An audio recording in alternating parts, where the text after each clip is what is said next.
Divine Intimacy, number 109, Humility in Our Falls. Presence of God.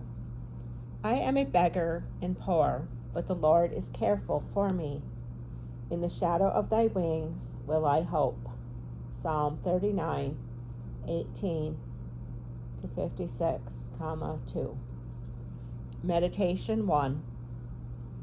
If we contemplate our misery without raising our eyes to God, the Father of mercies, we will easily become discouraged.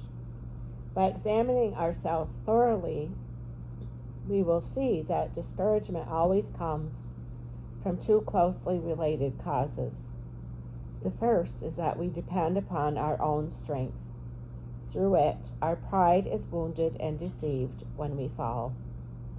The second is that we lack reliance on God, and we do not think of referring to Him in times of prosperity, nor do we have recourse to Him when we fail Him.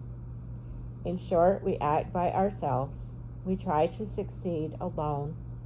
We fall alone, and alone we contemplate our fall. The result of such conduct can only be discouragement. Indeed, how could we expect to find in ourselves the strength to rise again when it was our very want of strength that made us fall? God does not want us to act by ourselves. Woe to him that is alone, says sacred Scripture. For when he falleth, he hath none to lift him up. Ecclesiastes 4:10. Woe to him who relies only on his own strength to put his good resolutions into execution. When he falls, he will not have the aid of God's might to lift him up. Thus he will remain in his misery, confused and discouraged. Just as we should not make resolutions without counting on God's help to keep them, by the same token we should not view our failures without considering God's mercy at the same time. For as God is the only one who can help us persevere in good, so he alone can raise us up from evil. That is why all the saints have taught that the knowledge of oneself must never be separated from the knowledge of God, and vice versa. St. Teresa of Jesus says, the soul must sometimes emerge from self-knowledge and soar aloft in meditation upon the greatness and majesty of its God. Doing this will help it to realize its own baseness better than thinking of its own nature, and it will be freer from the reptiles which enter the first rooms, that is, the rooms of self-knowledge.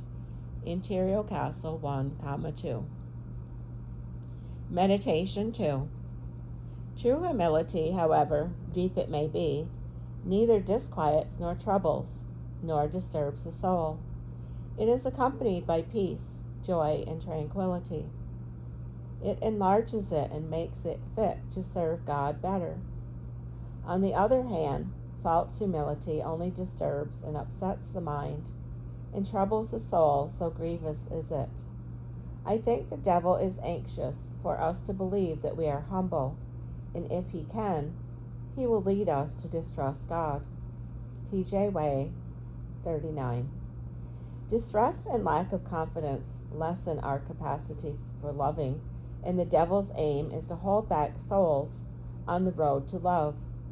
He tries in this way to overcome those especially who would never give in to open temptations to sin.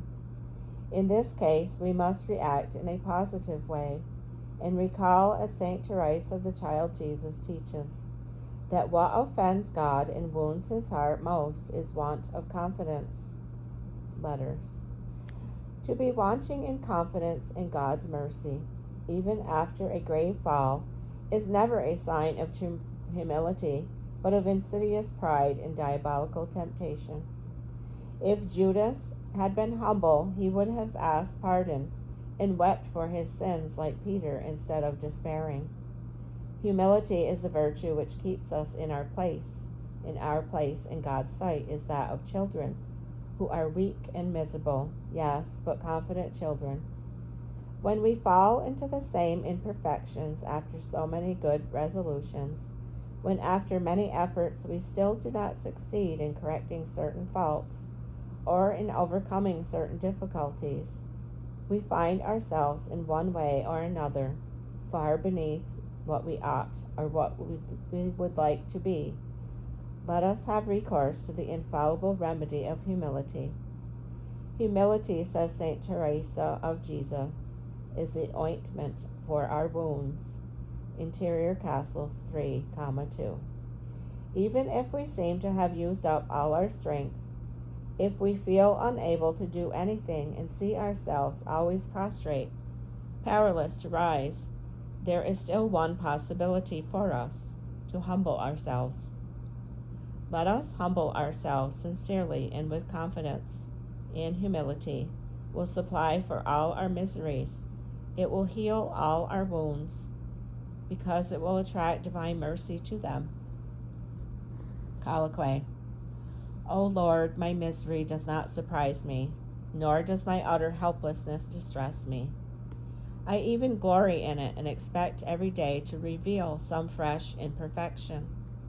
Indeed, these lights of my nothingness do me more good than lights on matters of faith. What an illusion! We wish never to fall. What difference does it make, O Lord, if I fall at every instant? It will make me realize my weakness, and I shall derive great profit from it.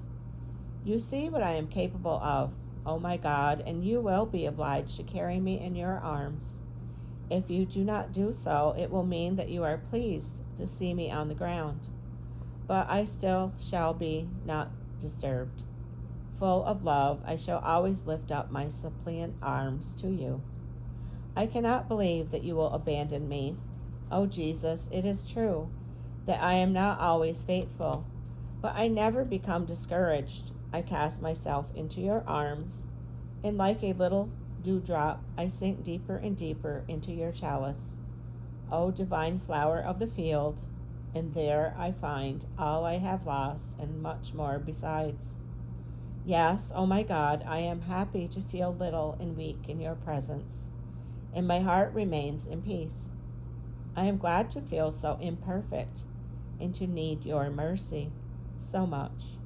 When we calmly accept the humiliation of being imperfect, your grace, O Lord, returns at once. TCJ, Story, Letters, NV. End of number 109, Humility in Our Falls.